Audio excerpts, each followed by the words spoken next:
SARMs are selective androgen receptor modulators, and the uptick in popularity of SARMs without really understanding a risk profile has allowed them to be coined as really the ideal first exposure for the female PED user.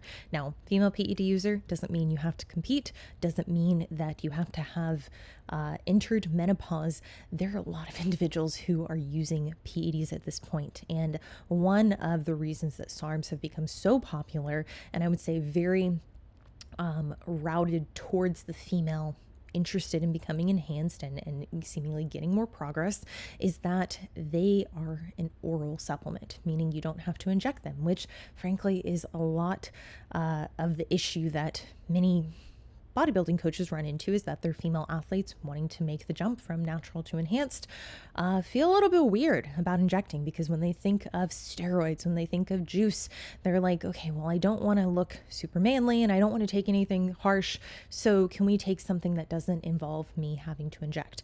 Obviously, there are individuals who are just very fearful of needles, and I don't want to disclude you guys as well, because I understand it, but that is largely the reason that SARMs have been, I would say, steered towards female users. Now, the other reason that SARMs themselves have been, shuttled towards female athletes or female fitness enthusiasts is largely because they are intended to be selective, and at lower doses they are. So they selectively bind to the androgen receptor in muscles and bone tissue, promoting these anabolic effects similar to anabolic steroids, but with supposedly fewer unwanted effects, i.e. virilization, vocal deepening, clitoral enlargement, facial hair growth, acne, the spiel. Now, on paper, and what you'll see on TikTok and for many affiliate users of several clinics, unlike traditional steroids, they aim to minimize those androgenic effects, making them female friendly.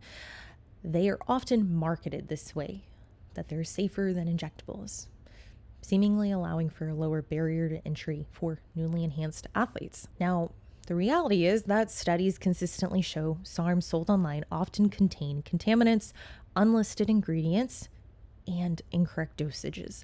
Many SARM supplements have harmful compounds, as well as, we'll just say, impurities that can pose serious health risk. So specifically, prohormones and anti-estrogens. Several athletes who've come to me have had severe lab alterations using SARMs. And I'll say, every athlete who's come to me who previously took SARMs, showed me their lab work, currently is taking SARMs, showing me their lab work, they all have really significant alterations in liver enzymes, several of which also experienced virilization. So those masculine side effects, those masculine unwanted effects, likely because the product was spiked with something that we would consider anabolic, or likely because the product itself was not what was listed. It was not actually ostarine. It had other compounds, it had other components that potentially were anabolic. So you have to understand, because SARMs are administered, they're taken orally, meaning that you can swallow them. SARMs are metabolized in the liver, and some have been linked to hepatotoxicity, so liver damage. Now, I will say, this is a hill I'm willing to die on.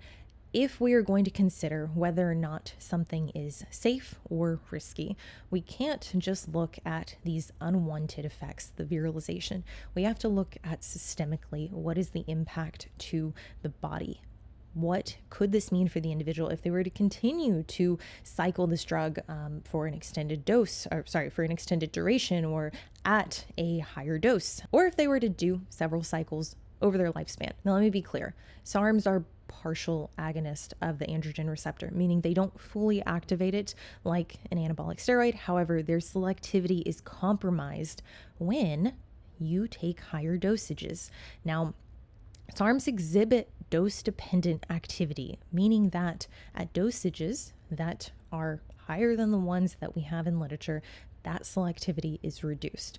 So we can theorize and we can infer, looking at someone's cycle, did they experience androgenicity? Did they virilize on account of the dose being too high?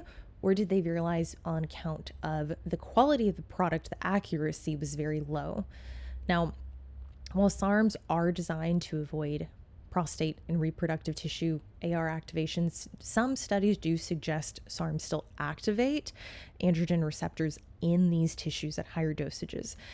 This is a concern for women because everything that we've discussed, virilization.